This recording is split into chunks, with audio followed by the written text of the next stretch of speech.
In this fourth video of Hobby Robby, you will see a not so happy Hobby Robby. And I will explain how this came to pass. You bought yourself a plastic kit on a scale model car. You don't know what to do with it, but who will help you for Hobby Robby? Hi there you scale model kit lovers, and welcome in my super tiny shed. And today I have a very sad announcement to make because I have to quit the build of the Lotus 107 Ford. And that was a hard decision for me. I didn't take it lightly, I really take it with a heavy heart. I've been building on this project for about a year now, since November 2020. And so much longer than the vlog is going back. But I had too many failures and setbacks, and really the project was going nowhere. It could take for a half a year still to finish, and I really lost motivation. At the end of the video you will see how it came to pass that I just snapped, I guess, at another failure. Is Hobby Robby going to quit? No, it is not. Hobby Robby is here to stay. So I'm going to take on a new project and I will tell you about it, or at least give you a hint. But I have so much recordings of the build of the 107 that I want to show you. I shot about 2,500 clips. It's an enormous amount, and there are still things I haven't shown you guys. So this vlog is all about, it's a summary of the things I already did and you didn't see, and it shows some quite interesting techniques, things I did for the first time, and maybe you can learn something about it, and also this final failure, this guillotine that chopped off my head is in there too, so I hope it's enjoyable. Let's start with the rims. They were primered with Alclad semi-gloss black. I used Alclad dark aluminum to replicate magnesium. I know Alclad has this color too, but dark aluminum matched the color of a real race rim that I own better than the magnesium color did. I love it when race car models show wear or damage implicating that they are used. Mr. Masking Sol R was applied in delicate coats on places where rims tend to wear. Tamiya dark iron was used as the final color of the rims, mixed in a 50-50 ratio with the Tamiya lacquer thinner retarder type. I left them to dry for 24 hours and then peeled off the rubbery masking fluid with my nails. I like this damaged look very much. I used Sol R for the disc brakes too. Make sure you apply it thick enough, or else the masking is very hard to remove. Hobby Robby! At most models, the diffuser, the back part of the floor of a car, is over-dimensioned in thickness. So is this one, and it took me a lot of time to make them thinner. I wanted to mount the car, and the location of the fuel tank is the best position, since there is space there. I mounted the nut with CA glue to the floor. The real floor is entirely made of carbon fiber, so that needed to be replicated. Did you know I made more than 100 carbon fiber decals by hand? It took me forever to produce them. Every carbon fiber part was checked on photos in order to have the direction of the weave in the correct angle. It was a sheer drudgery. The diffuser had some very intricate decals that require patience and care. For the heat shields I used my Silhouette Cameo 4 cutting plotter. This helped me to make exact cuts. Applying bare metal foil is a precise job that takes some patience. The decal squeegee by HIQ Parts was very helpful. I also cut masks for the exhaust periscopes for spray painting. Hobby Robby. The intake of the rear brake duct, there to cool the brakes, is not deep enough to my liking. So I called my Dremel for help, and look what he did. Check out the difference after some scraping and filing. This had to be primered, of course, and then I thought, hey, that drive shaft is not round enough. Let's make a new one from brass rod. Again I used my Dremel, this time with a grinding wheel. I sprayed them in Zero Paint's jet black. These ducts are made of carbon fiber, so decals were made and applied. Ready for a F1 submarine. And the front brake ducts needed even more decals. This Formula 1 car has some sort of aerodynamic strip at the front of the cockpit. At a lot of races it was made of carbon fiber, but my car depicts the British Grand Prix version. And at that race the strip was made of some transparent material. So that had to be made. But how? Well, my 40-year-old Lego bricks came in handy as I was going to make a mold of the strip I had. Koh-i-Noor modeling clay was used at the bottom. This clay does not harden.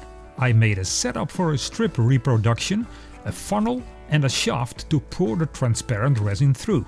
2 breather tunnels were made to each side to prevent locking up air bubbles.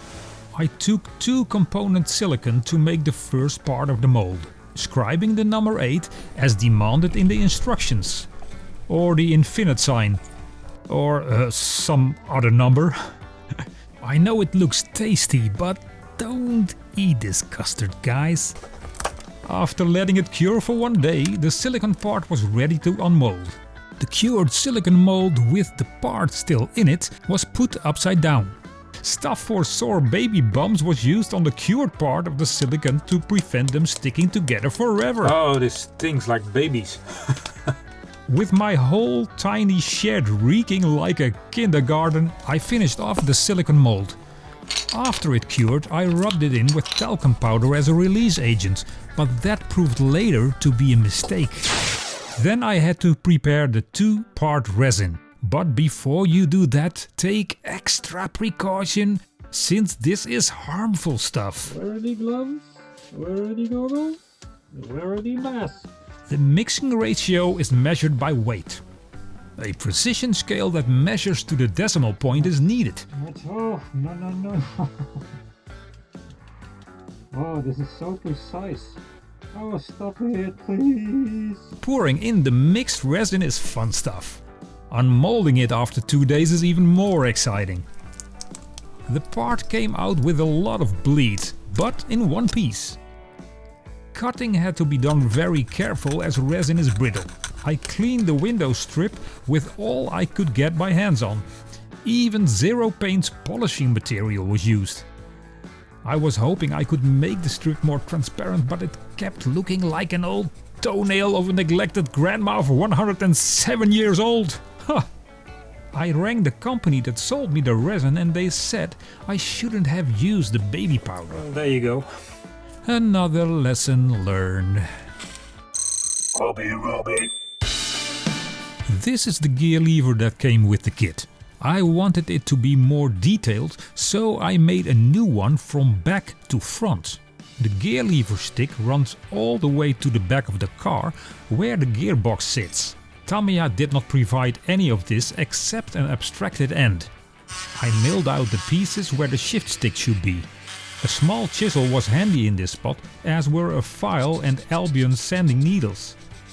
Then I drilled holes where the shift stick should run through. Aluminum tube of 1 mm thick was used for the stick. I marked the length of the stick and drilled a hole through the bulkhead of the tub. The gear lever itself was redone too. I used brass sheet of 0.005 inch, that is about 1/10 of a millimeter thick. The sheet was cut with an old but sharp scissor and I bent the part using my RP Toolz photo edge bending tool. Tamiya bending tweezers helped me to make the final folds. After I made a cut with the saw, I drilled a hole in the tube where the gear lever stick should be. The knob of the shifter of the original part was cut off to be reused. The end of this part was needed too, since this is the placeholder of the end of the gear lever stick. A very small and delicate part, drilling and filing while trying not to make a hole in my finger. Sliding it over the tube is very satisfying. The lever has some bolts too, so these were made in my Hexagon punch by RP Toolz and glued in place. The front end of the gear lever was finished. I wanted a helmet to go with the car, and since there is none on the market, I designed one in Blender 3D myself. This was a steep task because shapes like this are pretty difficult to draw. And while I only needed one helmet for printing time it doesn't matter if you print 1 or 32 pieces. So I printed 32! And scaling isn't a problem too, so I also made a helmet in 1/5 scale just for fun. I gave them a coat of Tamiya grey surface primer. On the 1/20th scale helmet I even made straps. Formula 1 cars have a dashboard bulkhead, a ring-shaped constructive part where the drivers stick their legs through. As you can see on this picture, it is made from carbon fiber. On the left side of this bulkhead there is a small button bar, which has some electrical connectors attached to it. I thought I'd better drill the holes now to use this set by Top Studio later on. But when I looked closely at the picture of the bulkhead again, I saw that it was full of patches of carbon fiber. And in order to apply the carbon fiber decals properly to the bulkhead, I decided to remove the molded on button bar to have it replaced later on by one that I would make myself. So Blender was used once again to design it for a 3D print later on. By the way, when you support me on Patreon, you can download this design. I printed a whole bunch of button bars, I mean, why not? After I primed them, I gunned some Zero Paints Jet Black on them. In my view, the best color to imitate carbon fiber. The dashboard bulkhead got its fair share too. Before I painted these parts, I made templates for the carbon decals. You can draw them out on a piece of tape with a marker and note the direction of the weaves.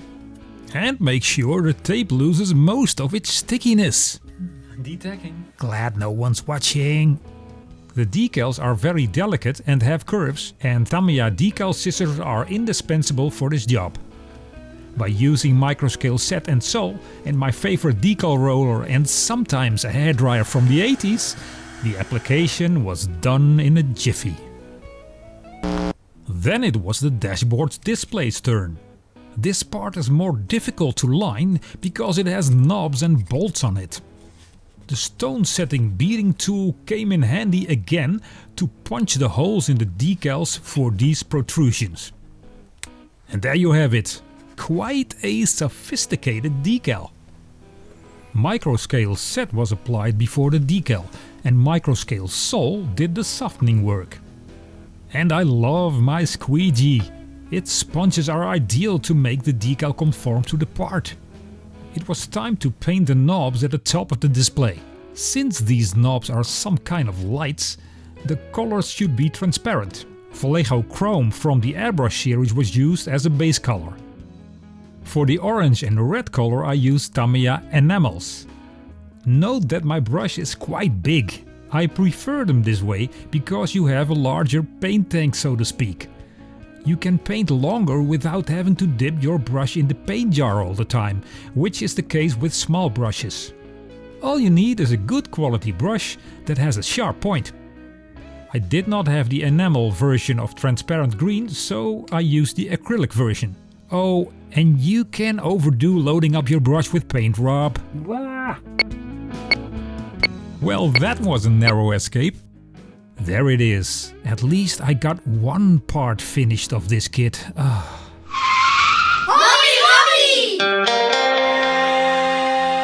there we are, at the last part of the Lotus 107 I will cover, the seat belts. I used a photo etch seat belt set made by the Czech firm called Edward. These are pre-painted and look really good. Most of the times I don't like the textile fabric belts that come with PE kits. The way this set is painted is really nice. I consider Tamiya photo etch scissors as a necessity to cut the parts loose. Bending of the parts was done with the RP Toolz bending tool. Assembling a seat belt can be a tedious task since the belts itself are made of metal. This is going to take some time. The Edward set has the Sabelt brand name painted on it, but the Lotus has seat belts of the French company Stand 21. I used Vallejo surface primer to cover the Sabelt logo. Vallejo Ivory was painted as the final color. The 30-year-old Tamiya decal was applied without problems. I like Zaanse mayonnaise very much on my french fries, but did you know that the metal this tube is made of is ideal for model making? A part of the belt was missing in this photo etch set, so I made it myself. Its fabric was reproduced painting lines and I faded them with a glaze of light glacier blue. The lock of the seat belts is a cylindrical part. In the Edward sets you can reproduce them by gluing 5 parts on top of one another, but then it's still so low. So I designed one myself and printed it in resin. It is just 3.5 mm high, and the small photo etch buckle even fits in the slots. After spray painting it in Tamiya LP11 silver, I put self-made decals on top of it, consisting of a red dot of 1.5 mm and the brand name with arrows. And there you go. This looks better in my opinion than a stacked set of photo etch pieces. The real seat belt is connected to the top by a shackle. For reproducing that I use this Top Studio set. It is photo etch bending and gluing galore, but on a microscopic scale. Here you see both shackles sit on top of the top, holding the seat belts. The pair of belts next to it needed to be fixed together and then stuck into the slot besides the chair. Photo etch can act as a coil spring, and so did it this time. Accidentally it got hooked up behind the seatbelt and it got loose and damaged the seat texture. The seatbelt was moved up and it is very hard to move it down when it is already fixed to the chair. And it got much worse off camera. The whole seatbelt and shackle got loose and I spent a whole afternoon trying to fix it without success. And that was the drop that broke the camel's back. So there we are. Yeah, the failure at the seat belts, that was the last drop. And well, I'm not going to throw the thing, the Lotus 107 kit away or anything. So maybe I'll get back to the kit one day. Don't have your hopes too high, but maybe. And because it still feels like something I would really like to finish one day, but now I really need something else. And what is that going to be? Well, it's going to be a diorama about a small European car in a neglected state, because that is what I like, cars that are in decay or show life. So that's what the next vlog will be about, and I hope, and that's my goal, I want to finish this project. So please help me, coach me, and maybe share your opinions in the comments below, because so many builders I know have these projects that never come to a finish. And maybe you have some sad stories yourself too, or you recognize what I just experienced. So yeah, I hope to get back to you guys much quicker and on a much more regular basis. Oh yeah. Don't be sobby. Build a car model kit and watch Hobby Robby. Hobby Robby, Hobby Robby, Hobby Robby, Hobby Robby.